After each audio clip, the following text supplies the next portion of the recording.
Graças a Deus. Louvado seja o nome daquele que vive e reina para sempre. Esta manhã eu quero compartilhar com você uma palavra, o que eu vou chamar de... Tema para nós esta manhã é a glória incomparável de Cristo. Diga assim comigo, a glória incomparável de Cristo. Por que falarei sobre isso esta manhã? Pensando durante a semana, ontem até tarde, meditando, o que fazer, o que falar em oração. Vivemos um tempo hoje, meus irmãos, de muita guerra política, econômica, física, humana, ideológica e também uma guerra de poder. Talvez você tenha hoje alguns aplicativos que você não consegue mais entrar porque caíram. Há hoje guerra da caneta contra o dinheiro. Quem tem mais poder? Quem assina o papel ou quem tem mais dinheiro? Você sabe o que eu estou falando. Nós temos hoje grandes guerras, guerras mundiais, armamentícias, físicas, como da Rússia contra a Ucrânia. Nós temos guerra de Israel contra o Hamas. Nós temos guerras culturais, guerras ideológicas. As eleições vêm aí, meus irmãos. E não sabemos às vezes como será e ficamos duvidosos. Senhor, como será? Hoje cai um aplicativo, amanhã cai o quê? Cai uma conta bancária? Senhor, hoje tem alguém que com uma caneta diz como de repente o mundo vai caminhar, ou como o Brasil vai ser, como será daqui em diante? E ficamos às vezes receosos de como fazer, tentando encontrar caminhos paralelos, ou achando que podemos ser parados por aquilo que os homens estão fazendo, governando, legislando, assinando ou financiando. Por isso, hoje, para nós, a minha intenção, antes da ceia, é compartilhar rapidamente, o que eu tenho que não será rápido, mas vou tentar ser o mais sucinto possível, estarmos sob esse tema, a glória incomparável de Cristo. Então, vamos ao texto, Apocalipse 1, e leremos todo ele nesta manhã. Apocalipse 1, em diante, que vai dizer assim: revelação de Jesus Cristo, que Deus lhe deu para mostrar aos seus servos o que em breve há de acontecer. Ele enviou o seu anjo para torná-la conhecida ao seu servo João, que dá testemunho de que tudo o que viu, isto é, a palavra de Deus e o testemunho de Jesus Cristo. Feliz aquele que lê as palavras desta profecia e felizes aqueles que ouvem e guardam o que nela está escrito, porque o tempo está próximo. Aí vem a doxologia do texto. João, às 7 igrejas da província da Ásia, a vocês graça e paz da parte daquele que é, que era e que há de vir, dos 7 Espíritos que estão diante do seu trono, e de Jesus Cristo, que é a testemunha fiel, o primogênito dentre os mortos e o soberano dos reis da terra. Ele nos ama e nos libertou dos nossos pecados por meio do seu sangue, e nos constituiu reino e sacerdotes para servir a seu Deus e Pai. A ele sejam glória e poder para todos sempre. Amém. Eis que ele vem com as nuvens, e todo olho o verá, até mesmo aqueles que o transpassaram. E todos os povos da terra se lamentarão por causa dele. Assim será. Amém. Eu sou o Alfa, diz ele, e o Ômega, diz o Senhor Deus, o que é, o que era e o que há de vir, o Todo-Poderoso. Versículo 9. Eu, João, irmão e companheiro de vocês no sofrimento, no reino e na perseverança em Jesus, estava na ilha de Pátimos por causa da palavra de Deus e do testemunho de Jesus. No dia do Senhor, achei-me no Espírito e ouvi por trás de mim uma forte voz como de trombeta que dizia: escreva num livro que você vê e envie a estas 7 igrejas, Éfeso, Esmirna, Pérgamo, Tiatira, Sardes, Filadélfia e Laodiceia. Voltei-me para ver quem falava comigo. Voltando-me, vi 7 candelabros de ouro, e entre os candelabros alguém, semelhante a um filho de um homem, com uma veste que chegava aos seus pés, e um cinturão de ouro ao redor do peito. Sua cabeça e seus cabelos eram brancos como a lã, tão brancos quanto a neve, e seus olhos eram como chama de fogo. Seus pés eram como o bronze numa fornalha ardente, e sua voz como o som de muitas águas. Tinha em sua mão direita 7 estrelas, e de sua boca saiu uma espada afiada de 2 gumes. Sua face era como o sol quando brilha em todo o seu fulgor. Quando o vi, diz João, caí aos seus pés como um morto. Então ele colocou a sua mão direita sobre mim e disse: não tenha medo, eu sou o primeiro e último, sou aquele que vive. Estive morto, mas agora estou vivo para todo sempre, e tenho as chaves da morte e do Hades, do inferno. Escreva, pois, as coisas que você viu, tanto as presentes como as que acontecerão. Esse é o mistério das 7 estrelas que você viu em minha mão direita e dos 7 candelabros. As 7 estrelas são os anjos das 7 igrejas e os 7 candelabros são as 7 igrejas. Quem pode dizer amém nesta manhã? Minha intenção não é esgotar Apocalipse ou tratar de simbologias ou sobre o livro. Hoje meu foco está sobre o tema: a glória incomparável de Cristo. Então, antes, como introdução, preciso ressaltar que Apocalipse não é especificamente sobre revelações futuras. Mas, antes de tudo, Apocalipse é sobre uma pessoa. Esta pessoa é Jesus. Porque toda a Bíblia é sobre Jesus e também Apocalipse o é. O livro do Apocalipse, a sua importância é mostrar quem ele é. Ou seja, o importante do livro é sobre ele, Jesus. É sobre a obra dele. É sobre a soberania dele. É sobre a vitória dele. E abro aqui um parênteses, caso tenha esquecido. Na mavidaSCC.org, você aqui, você em casa, tem as notas da mensagem. O que deu muito trabalho para fazer, então aproveite se você quiser. Apocalipse é especificamente sobre Jesus, sobre a sua obra, sobre a sua vida, sobre sua vitória. Sobre a Babilônia, sobre a besta, o anticristo, sobre o diabo. É isso que é sobre Apocalipse. Porque toda a Bíblia é sobre Jesus. Então, rapidamente, façamos uma caminhada histórica no Antigo Testamento. Jesus é tudo o que está representado ou indicado no Antigo Testamento. Se olharmos a história, a Bíblia e Apocalipse, Jesus é o centro da história.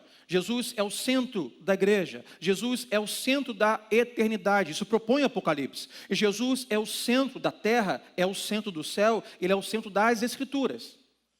E falar em Escrituras, olhamos desde o Antigo Testamento. É tudo sobre Jesus no Antigo Testamento. Jesus é a semente da mulher que nasceu para esmagar a cabeça da serpente. Jesus é o descendente de Abraão, o qual todas as famílias da terra seriam benditas. Jesus é representado no Antigo Testamento pela coluna de nuvem e de fogo que guiava o povo no deserto. Ele é representado pelo maná que descia do céu e pela água que saía da rocha. Ele é representado pelo cordeiro pascal, pelo tabernáculo, pela arca da aliança, pelo templo, pelos sacrifícios. Jesus é representado em todo o Antigo Testamento e no Novo Testamento também. Ele é o Messias prometido. Ele é o pão da vida. Ele é a luz do mundo. Ele é o amado da minha alma. Ele é a minha esperança. Ele é a verdade, o caminho e a vida. Ele é o príncipe da paz. Ele é tudo o que precisamos. Ele é o princípio e o fim. Ele é o alfa e o ômega. Ele é a ressurreição e a vida. Tudo nas Escrituras é sobre Jesus Cristo. E é sobre esse Jesus que anunciamos aqui que João está sendo revelado. Sobre Jesus. Quem é João? João é o apóstolo remanescente, porque todos os seus irmãos apóstolos já foram mortos. E João está vendo dias sombrios. Nero tacou fogo em Roma. Tito tacou fogo em Jerusalém. Domiciano está tacando fogo nos cristãos e dando-os às feras para que sejam devorados. João já é idoso, pastoreia a igreja de Éfeso, está sozinho, dias sombrios. Ele é enviado à ilha de Patmos como prisioneiro para ficar escravo, isolado. Ele é a última cartada do Império Romano. Todos os apóstolos foram mortos, falta João. Já que não conseguimos matá-lo por meio de uma fervura ou uma queda, enviemos até uma ilha de Patmos, isolemos dos irmãos, para que então sejam enfraquecidos. Todas as portas se fecham para João, como pastor de Éfeso, como apóstolo. E é nesse momento, quando as portas da terra se fecham, que Deus abre para João uma janela, uma porta no céu, em Patmos, e o convida para ver algumas coisas. É aquilo que João vê, que nós acabamos de ler, João tem então uma visão, onde Deus o leva a ver algumas coisas, e João está maravilhado com o que vê e não consegue descrever aquele que ele está vendo. Ele vai dizer, ele é indescritível. E enquanto ele olha aquele que é revelado, ele percebe que há uma voz que ecoa no céu. E essa voz diz, quem é digno de abrir o livro e desatar os selos? Mas no texto, João vai dizer, então eu chorava amargamente. Mas enquanto eu chorava, eu ouvi uma voz que disse, não tenha medo, João. Eis que o leão da tribo de Judá, a raiz de Jessé, o filho de Davi, venceu para abrir o livro e desatar os selos. Então João se levanta e entende, meus irmãos, que o governo da história e do mundo não está em outra mão a não ser na mão de Jesus Cristo. Talvez João chora tipo assim, meu Deus, e agora? O mundo está à deriva. Ninguém é digno. Quem vai abrir o livro? Quem vai desatar os selos? Como será o futuro? Não chore, João. O leão da tribo de Judá, ele venceu. Ele é digno de abrir o livro, desatar os selos. O mundo não está à deriva, está no controle, nas mãos de Jesus Cristo. Digam o que quiserem, pensem o que pensarem. Se posicionem como quiserem, porque hoje pessoas se posicionam como se fossem o rei do mundo, o dono do mundo. Mas hoje, minha intenção é mostrar para você a glória incomparável, o poder incomparável, imensurável da pessoa do Cristo ressurreto. E eu sei que não há nenhuma causa mais poderosa para encorajar o povo de Deus do que a realidade ou a consciência ou a revelação de quem Jesus é. E a importância dele no meio do seu povo. A importância dele, porque é uma promessa. Quando vocês estiverem reunidos no meu nome, podem ser 2 ou 3, eu ali estarei no meio de vocês. Então não importa o que nós enfrentemos, não importa o que nós estejamos assistindo, vivendo, coisas que sobem, coisas que caem, não importa. O que nos traz segurança é a revelação como a de João, de quem é o Senhor e o que Ele faz em nosso meio. A história caminha sob o controle de Jesus. E melhor, ela caminha para uma consumação.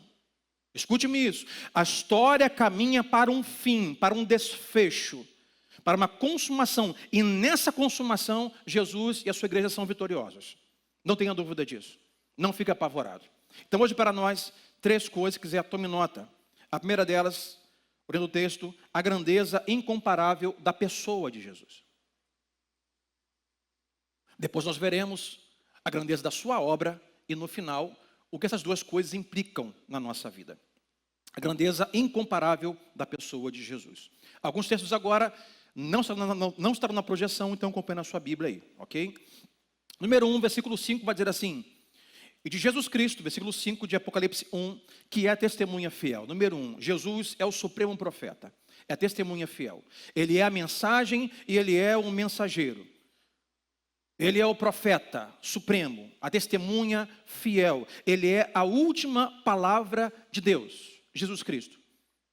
Nós temos muitos anúncios, temos muitas mensagens, nós temos muitos comunicados de como as coisas são ou como serão. Mas só Jesus é o profeta supremo. O que ele diz será, acontecerá.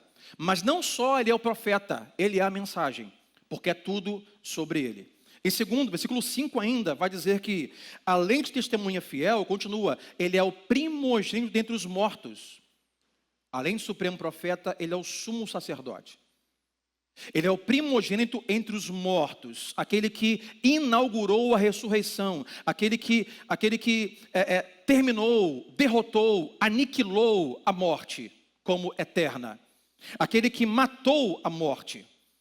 Ele é nosso sacerdote. Sumo sacerdote, ou seja, ele é aquele que oferece por nós sacrifícios, mas além de ser o sacerdote, ele também é o sacrifício. Ele é aquele que ressuscitou primeiro, é o primogênito dentre os mortos ressurreto. Portanto, ele conhece quem somos, ele sabe o que enfrentamos, sabe nossos medos, e por isso a Bíblia diz que ele é o nosso intercessor, nosso advogado fiel, intercede por nós, porque passou o que passamos e passaremos, experimentou o que experimentamos ou experimentaremos.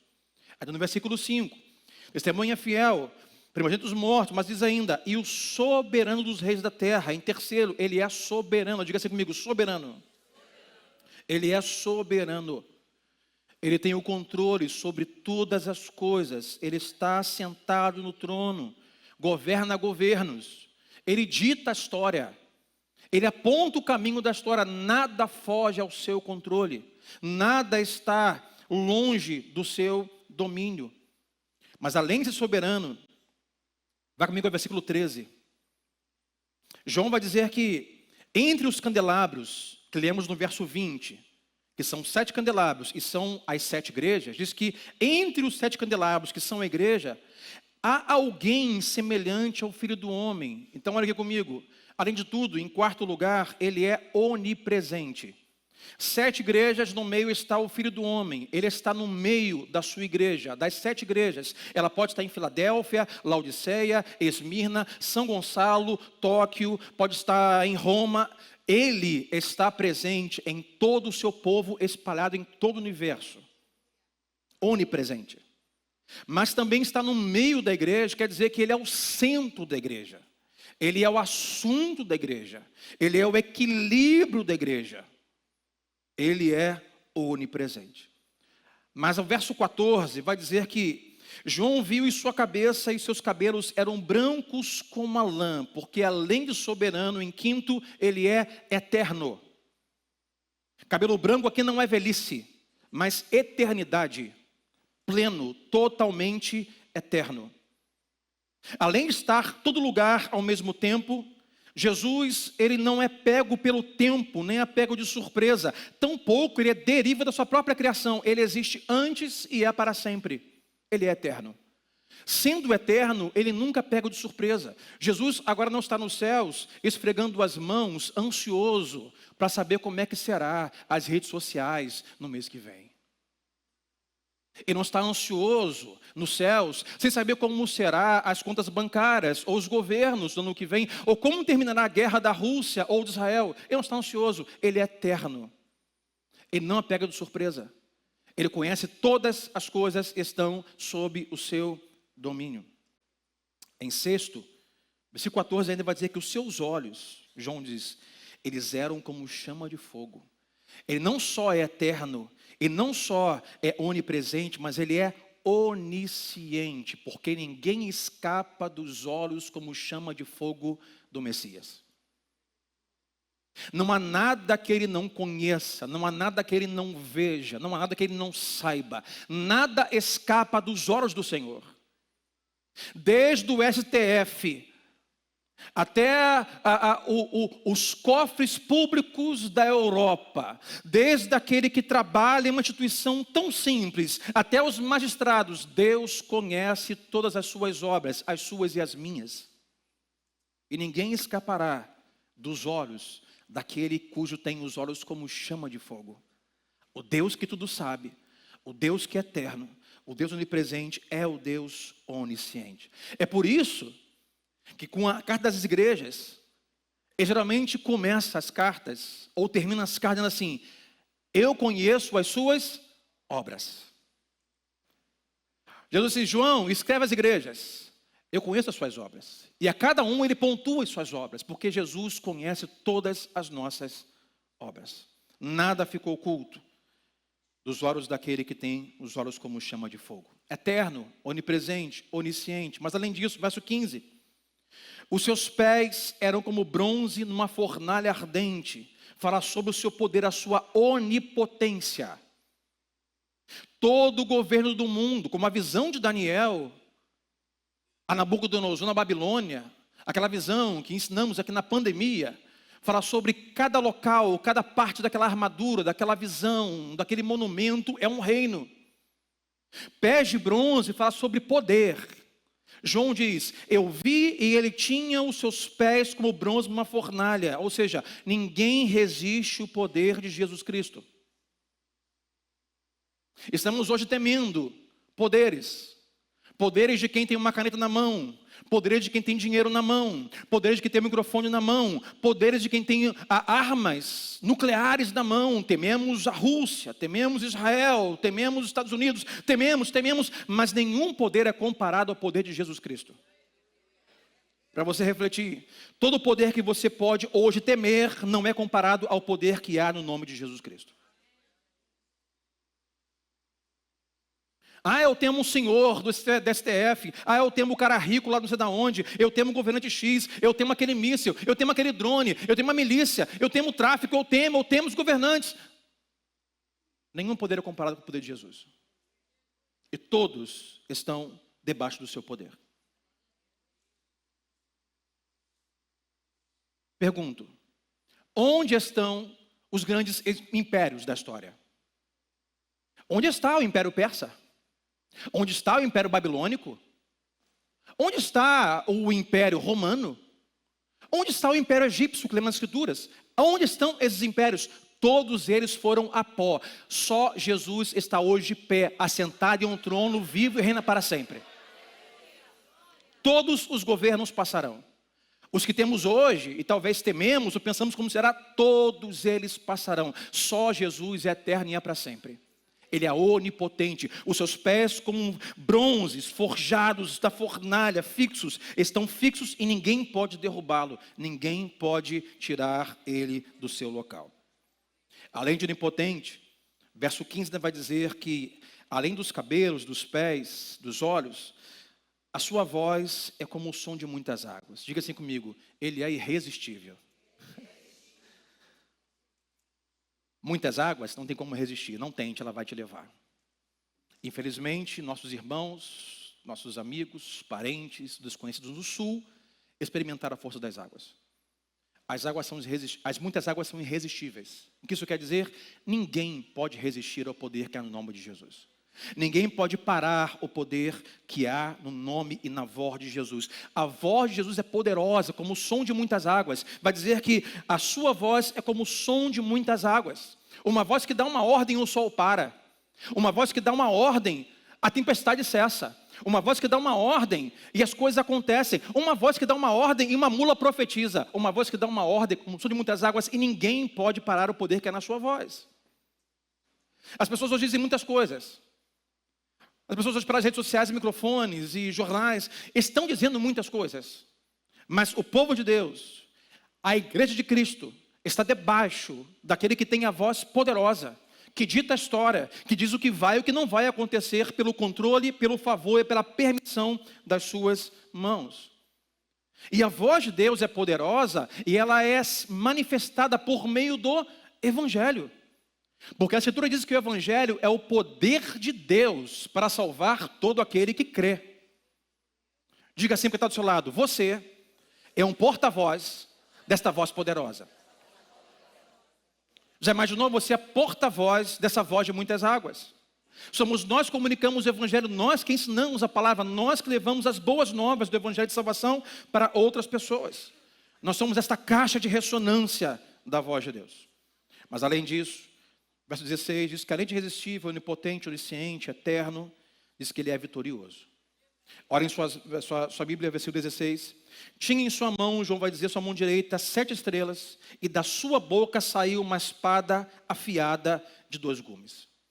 Deus não precisa de armamentos humanos. Deus não precisa de bombas nucleares. Deus não precisa de uma caneta e um documento para assinar. Deus não precisa de urnas legítimas ou falsificadas como em alguns países vizinhos para se colocar como governante. Da sua boca sai uma espada de 2 gumes. Ele é vitorioso. Ele vence a todos os governos e poderes. Ele não depende de nada que seja humano implantado ou cedido para que então seja vitorioso. Meus irmãos, como é importante nós compreendermos quão grande e poderoso é o nosso Jesus. Você quando lê ali capítulo 19, 20, 16, 18 e fala sobre o anticristo, sobre a besta, sobre o diabo, você vê como Jesus os vence. Jesus vence com a sua voz, com a sua boca, com uma espada de 2 gumes. No final das contas, o anticristo, o diabo, todos serão derrubados e derrotados. E pleno e de pé, com o seu povo estará o Senhor Jesus Cristo, porque Ele é vitorioso. Mas pastor, o míssil, pastor o drone, pastor a bomba nuclear, sim, somos humanos. Nós ficamos receosos, nós não queremos morrer. Não queremos ver entes nossos queridos sofrerem. Não queremos ver crianças padecendo, como na guerra que está acontecendo lá no Oriente Médio. Nós não queremos ver nem aqui no Rio de Janeiro, pessoas e crianças morrendo pela milícia, pelo tráfico, muitas coisas que acontecem. Isso às vezes nos abala, nos abate. Mas nós, irmãos, aqueles que fazem parte da igreja do Senhor, receberam uma revelação, o qual hoje eu os comunico, ou os lembro. Alguns talvez eu informo, a outros eu relembro.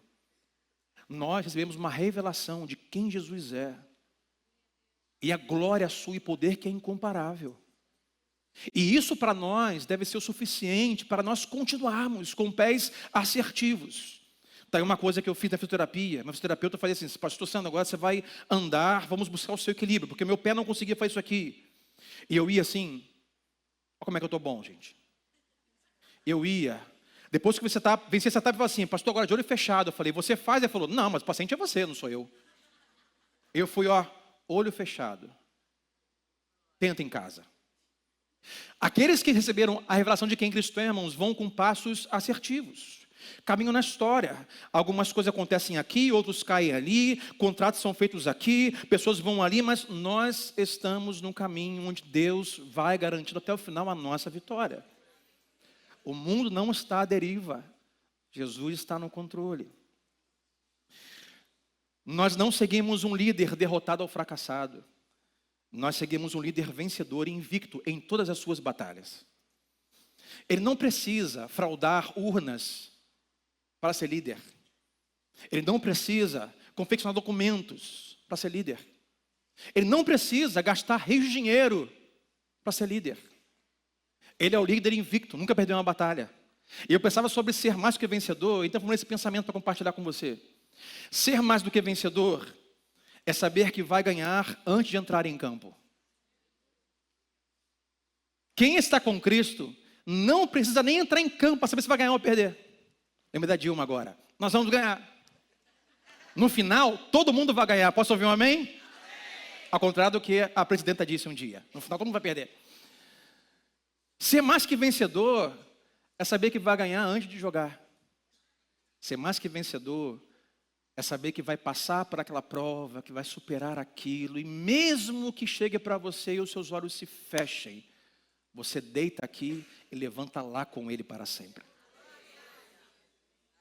Isso é mais do que vencedor, porque estamos naquele que é vitorioso. Mas além disso, verso 16 ainda: a sua face era como o sol quando brilha em todo o seu fulgor, porque além de vitorioso, Ele é glorioso. A sua face transcende, brilha como o sol em toda a sua potência, o sol do meio-dia, o mais forte, que nos aguarda agora esta semana. O Cristo da visão de João não é aquele do Getsêmani, suando sangue, tentando negociar na sua parte humana, dizendo assim: Pai, se possível for, aparta de mim. Senhor, é insuportável essa dor. Não é esse Cristo que João está vendo. A visão de João não é do Cristo no pretório romano, sendo lá chicoteado, sangrando. Nem tampouco é o Cristo que vai pelas ruas de Jerusalém ou é crucificado e lhe falta o ar nos pulmões e reclina a cabeça e vai a óbito ou é enterrado. Não, na visão de João, o Cristo aqui é o Cristo glorioso, ressurreto. É o Cristo invencível. É aquele que a sua face transcende como o sol ao meio-dia. Mas além disso, olha o verso 17, verso 18. Agora o telão vai te ajudar. Vai dizer assim: quando o vi quem? Esse com essas 10 coisas que já falamos. Quando o vi, aos seus pés eu caí como morto. Então colocou a sua mão direita sobre mim e disse: não tenha medo. Eu sou o primeiro e o último. Sou aquele que vive. Estive morto, mas agora estou vivo para todo sempre e tenho as chaves da morte e do Hades, ou seja, do inferno. Duas coisas que os versículos dizem. Primeiro delas, desse primeiro lugar, além de tudo que já falamos, ele é conquistador. Ele venceu a morte, ele conquistou a morte, ele matou a morte, ele inaugurou a imortalidade e ressurgiu vitoriosamente. Ele é conquistador. Conquistou, venceu a eternidade. Por isso, para o cristão, a morte não é um desastre. A morte é deixar o corpo e habitar para sempre com Cristo, o que é incomparavelmente melhor. Pastor, estou sofrendo com a morte. Estou sofrendo com o óbito de pessoas. Estou com a perda de pessoas. O desastre chegou na minha casa. Ei, se você está em Cristo, essa pessoa foi a Cristo. Quando você for à morte, não é um desastre, mas é algo incomparavelmente melhor. Deixar este corpo, esse plano natural e carnal, e estar com Ele para sempre. O que é muito melhor, vai dizer o apóstolo Paulo. Para mim, o morrer é Cristo. Para mim, viver a Cristo, morrer é lucro, vai dizer o apóstolo Paulo.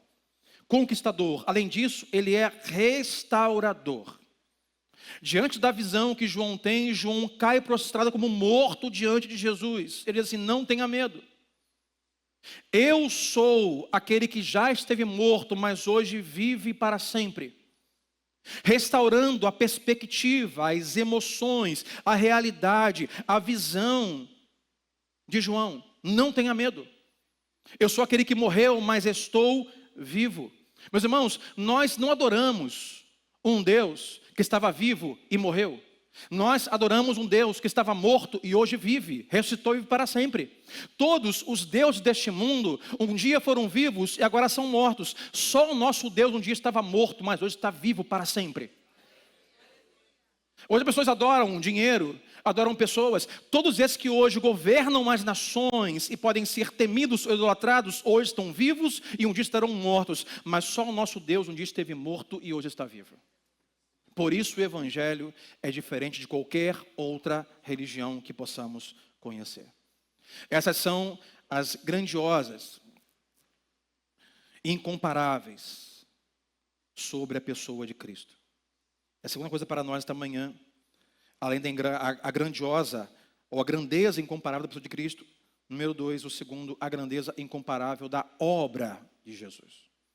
Porque Apocalipse não é sobre só apenas quem Ele é, mas sobre o que Ele fez, está fazendo e fará. Por quem, pastor? Pelo seu povo, pela sua igreja. Então, número 1, voltamos ao verso 5.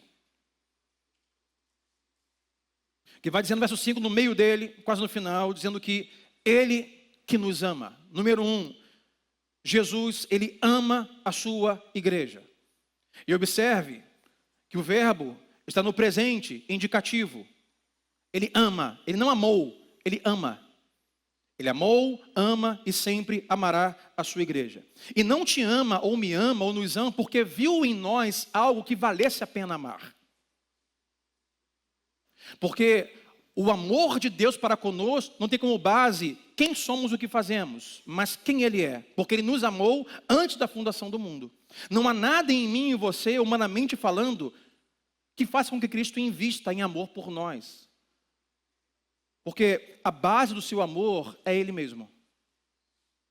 Ele decide nos amar, independente das obras que nós façamos. Portanto, a salvação não é por obras.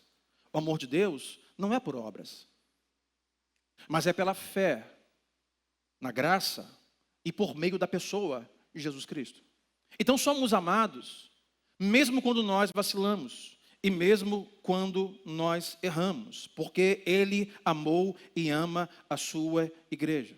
Mas além de amar a sua igreja, no verso 5, vai dizer que Ele nos ama e nos libertou dos nossos pecados por meio do seu sangue. Número 1, Ele ama a igreja, e número 2, Ele libertou a igreja. Agora observe que o verbo está no passado.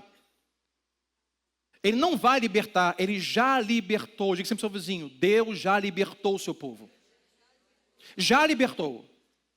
Completamente, eficazmente, totalmente libertos. Deus, quando nos libertou, quando nos salvou, não nos deu meia salvação, não nos deu meio prêmio, meia eternidade, meia vida. Já nos deu tudo, completo, eficaz, feito, realizado. Ele já nos libertou, já nos comprou, já nos salvou. Já fez tudo o que nós precisamos. E observe que Ele já nos libertou. Qual o meio da libertação dos seres humanos? Por meio do seu sangue. Porque nós não podemos nos libertar. Nós não podemos nos salvar, irmãos. Não há nada que você ou alguém faça por você, sem ser Jesus. Não há documento que alguém assine. Não há preço que alguém humanamente pague para que seus pecados sejam perdoados. Esta é a boa notícia. Pecados perdoados.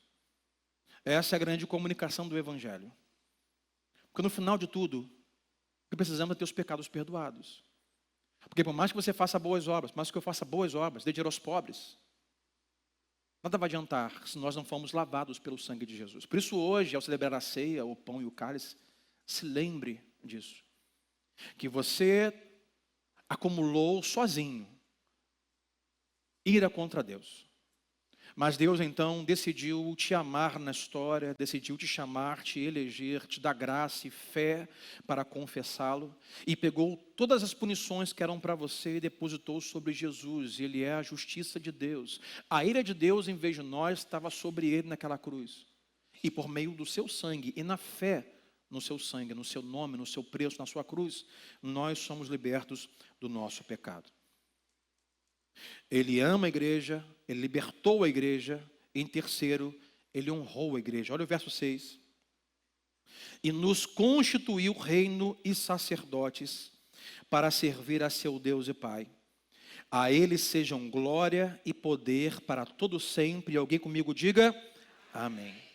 Nenhuma posição honrosa que você possa receber é comparada ao que Jesus já deu para você e para a igreja. Sermos reino e sacerdote. E o que é isso, pastor?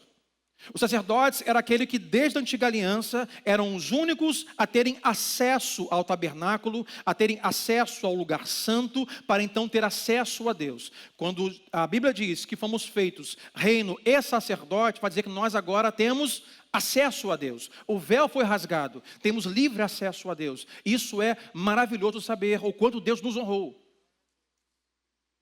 Pense comigo, quem importante aí da mídia você tem acesso? Alexandre de Moraes? Diga para ele. O Elon Musk tem acesso a ele? Creio que não. Você tem acesso ao presidente? Ao prefeito? Talvez alguém tenha. A um grande governante? Ao presidente da Rússia? Da Ucrânia? Líder da ONU? Ao Biden? Tem acesso? Talvez não. Mas nós temos livre acesso. Aquele que tem todo o poder. Isso é maravilhoso, meus irmãos. Nós não temos acesso a muito lugar e a muitas pessoas, mas temos acesso pleno, direto ao trono de Deus, o Pai. Podemos hoje ir em oração, podemos hoje ir em lágrimas, podemos hoje ir em júbilo. Aquele que intercede por nós, o véu foi rasgado, nós fomos feitos reinos e sacerdotes do Senhor. Mas eu não tenho uma medalha de comendador do Rio de Janeiro. Tudo bem, fui honrado, beleza. Mas se não tiver, eu tenho acesso. Fui sacerdote do reino eterno de Jesus Cristo. Ele ama a igreja, libertou a igreja, honrou a igreja. E quarto, ele voltará para a igreja. Olha o verso 7. Verso 7. Eis que ele vem com as nuvens. E todo olho verá, isso é maravilhoso, é o que diz o texto, até mesmo aqueles que o transpassaram lá na cruz. E todos os povos da terra se lamentarão por causa dele, assim será, amém. A segunda vinda de Cristo deve ser para a igreja uma viva esperança, meus irmãos. Maranata, ora vem Senhor Jesus. O mundo cada vez mais andando, se consumando em sua própria lama, sujeira e pecado, não sem controle, mas às vistas de Deus, para que isso no final se consuma na vitória do Cordeiro do seu povo, e ele voltará para a sua igreja. E o texto vai dizer que ele voltará para a sua igreja e todos os olhos verão. E às vezes perguntam assim, pastor, sinceramente, quem está no governo do mundo, Deus ou o diabo? Porque eu estou com dúvidas. É Deus ou o diabo que está governando isso? Porque, pastor, permita-me, olhemos as crises, a pobreza, as guerras, corrupção, drogas, prostituição. É Deus mesmo ou o diabo que está na mão, com o volante na mão desse mundo? Deus está no controle de todas as coisas. Porque a história, meus irmãos, não é um caminhão sem freio, ladeira abaixo. Jesus está no controle de todas as coisas. Pastor, para onde vai o nosso país? Pastor, 7 de setembro vem aí. Vamos quebrar tudo. Vamos fazer diferença. Pastor, como será ano que vem? Pastor, será como será no presidente, no vereador? Meu irmão, as coisas não estão desgovernadas nem à deriva. Jesus está no controle de todas as coisas. Como o Senhor sabe? Acabamos de ler, meus irmãos. Ele virá com poder e glória. Tudo está culminando para esse dia, e nesse dia todo olho verá. Até mesmo aqueles que o transpassaram. Porque com a volta de Jesus, duas coisas acontecerão. Primeiro, os mortos vão ressuscitar, ou levantar dos seus túmulos. E segundo, os vivos serão transformados. Pense comigo, número 1, todos os mortos levantarão. Até mesmo os soldados romanos que o chicotearam e que o transpassaram na cruz. E esses levantarão, vai dizer o texto. E também esses que o transpassaram o verão. Vivo, não é aquele que matamos, não é aquele que enterramos, não é aquele que zombamos, não é aquele que cuspimos, esse não é aquele que transpassamos na cruz, aqueles que nós não encontramos. Eles verão e eles lamentarão por esse dia, porque não haverá mais chance de reconciliação. Por isso, meus irmãos, temos que viver os dias como se fossem os últimos, porque Ele voltará. Diga sempre ao seu vizinho, Ele voltará. Ele voltará. Todos, até os soldados que o transpassaram, verão o Senhor sobre as nuvens do céu.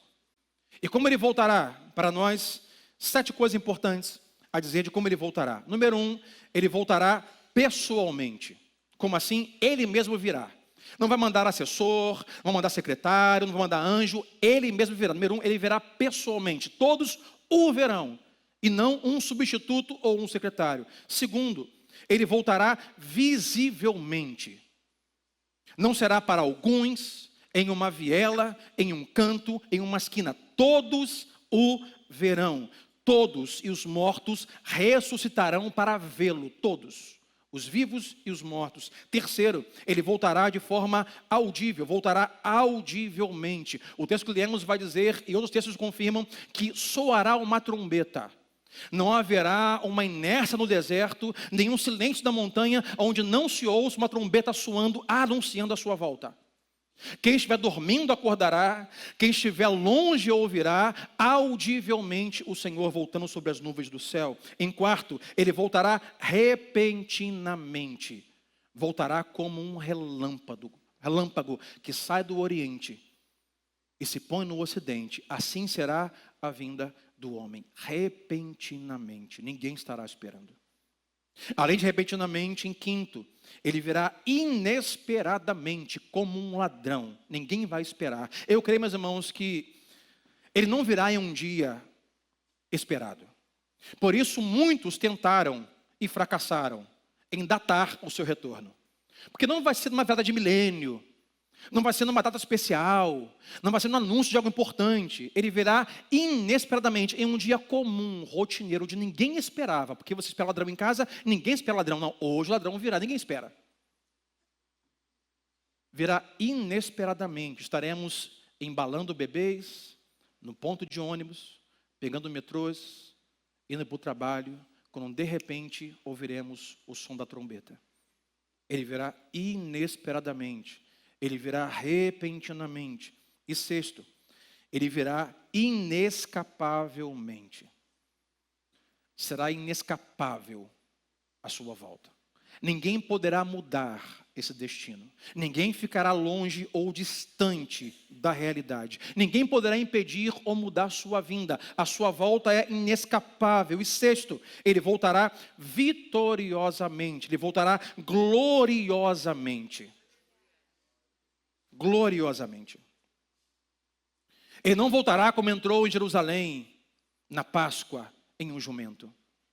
Ele voltará montado em um cavalo branco, coroado, com os olhos como chama de fogo, a sua perna direita escrita Rei dos Reis, Senhor dos Senhores. Ele voltará em glória. Os evangelhos vão dizer que então naquele dia se verá o Filho do Homem vindo sobre as nuvens do céu com poder e muita glória. Será vitorioso, será glorioso o seu retorno e ninguém vai impedir. E para quem Ele voltará desse jeito? Voltará para a sua igreja, voltará para o seu povo. Você é igreja de Cristo? Então se alegre. Você é povo do Senhor? Então renove as suas forças nesta manhã, diante de tantas coisas que estão nos cercando. Se você não é povo de Deus, você precisa hoje entender o que é anunciado, porque ele voltará para julgar as nações. E me permita aqui rapidamente dizer que os mortos ressuscitarão para vê-lo ressurreto. Todos os mortos ressuscitarão. Primeiro, alguns ressuscitarão para juízo, condenação e fogo eterno, e outros ressuscitarão para a glória eterna com Cristo. Que parte você fará? Que grupo você estará no dia desta grande volta? Então, número 1, nós temos a grandeza incomparável da pessoa de Jesus. Número 2, a grandeza incomparável da obra de Jesus. E terceiro e último, implicações incomparáveis dessas duas verdades. Algumas coisas rapidamente. A primeira delas, nós não precisamos ter medo da vida. Isso nós lemos, vai dizer que então, eu estava como morto diante da revelação, então ele colocou a mão nos meus ombros e disse: João, não tenha medo. Eu sou o princípio, eu sou o fim, eu sou aquele que estava morto, mas hoje vivo para sempre. O cristão, ele não precisa ter medo da vida. Talvez hoje alguém aqui esteja experimentando dias sombrios como o de João, tempos difíceis como o de João, perdas, falência, declínios emocionais, espirituais, financeiros, mentais, projeções do futuro, desânimo, enfermidade, incerteza. Não tenha medo. Eu vou te mostrar como João nos ensina. João nos ensina a nós olharmos a vida com outros olhos. Qual era o contexto de João? O que ele fazia em Patmos? Ele foi enviado como escravo, como prisioneiro, isolado do mundo, sozinho, velho. Há quem diga com 100 ou mais de 100 anos. Arrancaram ele da igreja que ele pastoreava em Éfeso. Os seus apóstolos, todo o colégio apostólico está morto. Os seus irmãos em Cristo são queimados por Domiciano, entregados às feras para serem comidos. Ele está em lugar de escravidão, isolamento e sofrimento. Esse é o contexto de João em Patmos. Mas quando ele escreve Apocalipse, ele fala sobre o porquê está em Patmos. Ele estava lá porque ele estava escravo, estava isolado, estava sofrido, velho. Mas olha o que ele escreve no verso 9. Leia comigo. Eu, João, irmão e companheiro de você no sofrimento, no reino e na perseverança de Jesus. Olha o que ele diz: eu estava na ilha de Patmos. Por que, João? Por causa da palavra de Deus e do testemunho de Jesus. Essa é a visão que João tem do porquê ele está onde está, vive o que vive e é quem é. Alguém diria: João, por que você está aí? Ele não disse: porque a igreja está perdendo, porque o Roma está ganhando, porque eles querem matar a igreja, porque estão agindo de forma desnecessária, violenta, ou vil contra mim. Não, João, por que você está aí? Eu estou aqui para cumprir um propósito, uma vontade de Deus. Estou aqui por causa da palavra e do testemunho do Senhor Jesus. Eu sei onde estou. Não está legal, mas eu sei que não estou sozinho. Estou aqui por causa dele, estou aqui com ele. É isso, meus irmãos. É assim que olhamos a vida. Nós não tememos a vida porque nós não olhamos no contexto daquilo que vivemos, que o mundo implica. Quem é o Sandro? O Sandro tem essa idade, tem essa deficiência, tem esse problema, sofreu um acidente, tem esses pensamentos, essas ansiedades, tem esses sonhos. Mas João me ensina até outra perspectiva. Eu não sou quem sou, não tenho o que eu tenho, só como fruto do acaso ou porque impuseram contra mim. Eu estou onde estou porque Deus desejou assim. Eu sou quem sou para a glória e para testemunho de Jesus Cristo. E eu vivo a vida sem medo. Se amanhã me tiram, ou me dão aquilo, ou me dão aquilo, me entregam aquilo, eu vivo a vida no contexto de que eu sei quem está me guiando, eu sei quem sou, eu sei para onde vou e eu sei por que estou. Não vivemos a vida com medo. Em segundo, não precisamos ter medo da morte, nem da vida e nem da morte. Olha o que Jesus vai dizer a João, verso 18. Vai comigo, verso 18. João, não tenha medo. Por quê? Porque eu sou aquele que vive, João. Eu estive morto, mas agora estou vivo para todo sempre. E tenho as chaves da morte e as chaves do Hades. A morte, meus irmãos, não tem a última palavra. A Bíblia diz que a morte é o rei dos temores, mas Jesus, ele é o rei dos reis. Não podemos temer a morte, humanamente falando? Sim. Estou com dor no peito e vou infartar. Estou com a perna dormente e minha coluna está ruim. Eu estou com a coluna... meu Deus, para onde vai? Plano de saúde está pago, gente. Qual é remédio? Quantas gotas? Nós temos o ser humano, mas, irmão, quem está em Cristo? Por mais que passe por essas ansiedades, por essas crises emocionais, no final pode esta manhã e a cada dia ouvir esta voz como de muitas águas que diz: não temas. Eu morri e de lá ressuscitei. Eu tenho as chaves da morte. Eu tenho a chave da eternidade. Eu sou aquele que vive. E aquele que comigo está. Na minha morte morreu comigo. Na minha ressurreição ressuscitará comigo. Não tememos a morte, meus irmãos. Terceiro, número 1, não precisamos temer a vida. Número 2, a morte. Terceiro, não precisamos ter medo do desconhecido. Como será?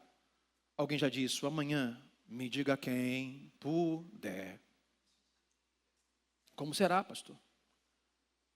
Porque algumas pessoas encarnaram alguns entendimentos, ou dilemas, ou poderes, e agora querem governar de Brasília com uma caneta. Outros assumiram o poder financeiro e de lá querem governar o Brasil. E é um jogo, uma guerra ideológica, política, emocional, financeira no mundo. E ficamos com medo do desconhecido. Não sabemos onde isso vai acabar. Como vai ser amanhã? Como vai ser? Meus irmãos, escute o seguinte.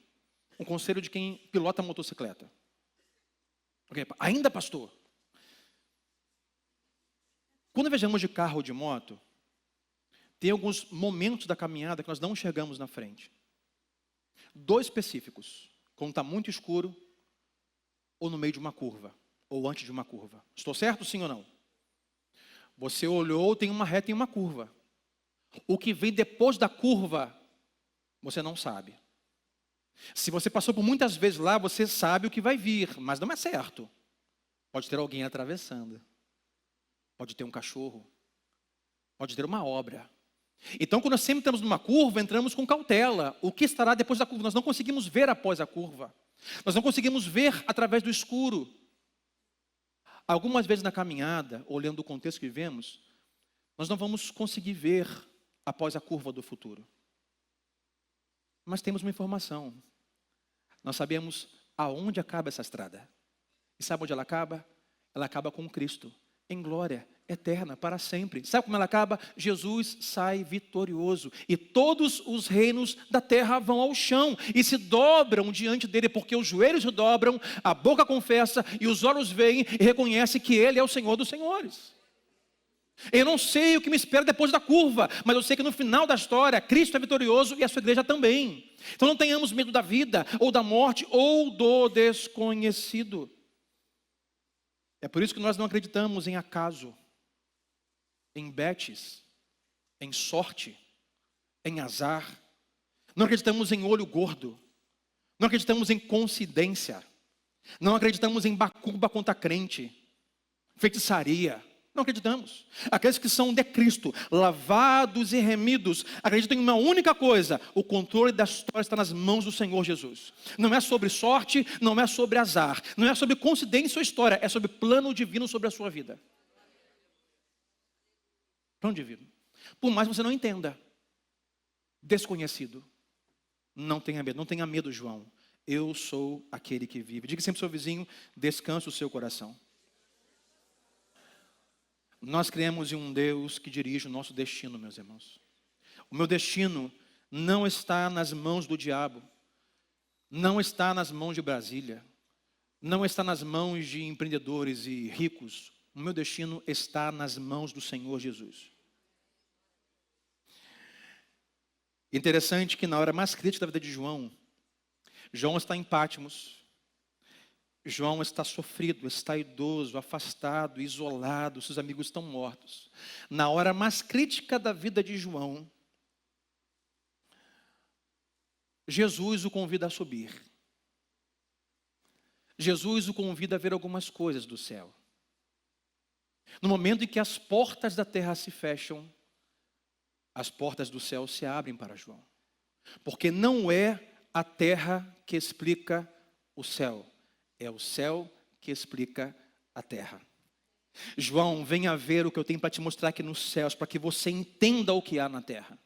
João, deixe-me revelar algumas coisas do meu trono, para que você entenda o que acontece hoje e aquilo que sucederá e há de acontecer. É o céu que explica a terra. Está com medo? Está aflito, desconhecido? Quer paz, descanso, confirmação, afirmação, sentido? Os céus explicam a terra. Jesus é aquele que viveu a nossa vida, pisou o nosso chão, morreu a nossa morte, comeu nossa comida para entender o nosso coração e nos dar aquilo que precisamos para viver a vida. O céu explica a terra e não o contrário. A vitória é de Cristo, a vitória é da sua igreja. E quarto e último, Mateus pode vir com os músicos. Número 1, não precisamos temer a vida, não precisamos temer a morte, não precisamos ter medo do desconhecido. E quarto e último, não precisamos ter medo da eternidade. Pastor, a eternidade parece ser muito boa, agradável, leite e mel, terra prometida. Mas pastor, como que será a eternidade comparado ao que temos aqui? Meus irmãos, em quarto e último, não tenha medo da eternidade. Sabe por quê? Nós estamos muito agarrados a isso aqui. E essa ideia de viver para sempre é legal. Mas seria bom se a gente não morresse. Se a gente vivesse para sempre aqui do jeito que está. Pensou? Não envelhecer? Ficar assim para sempre.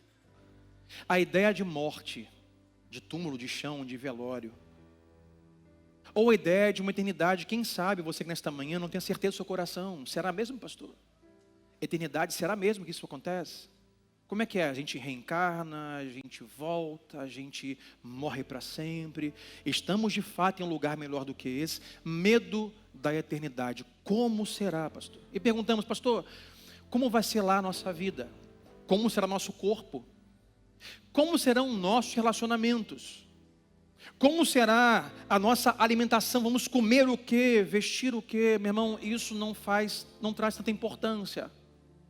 Porque para nós o que importa é que nós estaremos com Ele e em seu deleite para sempre. Estaremos em um plano, em um lugar onde toda lágrima será enxugada. Estaremos numa realidade onde não haverá mais dor, aonde não haverá mais guerras, aonde não haverá mais pequeninos sofrendo e morrendo por bombas atômicas ou ou balas perdidas. Estaremos em um lugar onde todos estarão saudáveis, bem cuidados, amparados e plenos para sempre. Não tema a eternidade. Diga assim para o seu irmão, não tema a eternidade. Não tema a eternidade. Estaremos com Ele para sempre.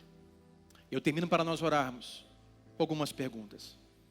O texto vai dizer que João, diante da revelação que teve, ele caiu como morto, desfalecido. A pergunta que eu faço esta manhã é: e você? Você tem se curvado, tem se prostrado diante da revelação incomparável da glória, da pessoa e da obra de Jesus? Você todos os dias ao acordar tem se deparado com a revelação bíblica e em seu espírito, pelo Espírito de Deus, quem é Jesus, o que Ele fez na cruz do Calvário, que sairemos daqui a um pouco. E tem se prostrado, se curvado, dito assim: Deus, louvado seja o teu nome, Senhor. O Senhor é incomparável, o Senhor é maravilhoso, o Senhor é vitorioso, poderoso. Deus, o que seria de mim sem a tua cruz e sem o teu sacrifício? Que todos os dias, meus irmãos, nos prostremos, nos curvemos, nos debrucemos sobre a realidade da incomparável glória e majestade daquele que vive e reina para sempre. Eu sou aquele que vive, João. Estive morto, mas estou vivo. Eu sou o Rei dos reis e Senhor dos senhores. Se prostre hoje, todos os dias, diante desta revelação, e reconheça o Senhor Jesus como o Senhor único da sua vida. Ele é a ressurreição e a vida. Ele é o caminho, a verdade e a vida, e não há outro. E todos um dia o verão, todos lamentarão, todos se prostrarão e dirão: santo, santo é aquele que vive e voltou para buscar a sua igreja, e reinará com ele. Todos aqueles que servos do Senhor reinarão para sempre. Foram feitos reinos e sacerdotes para sempre. Quem entendeu, diga amém nesta noite.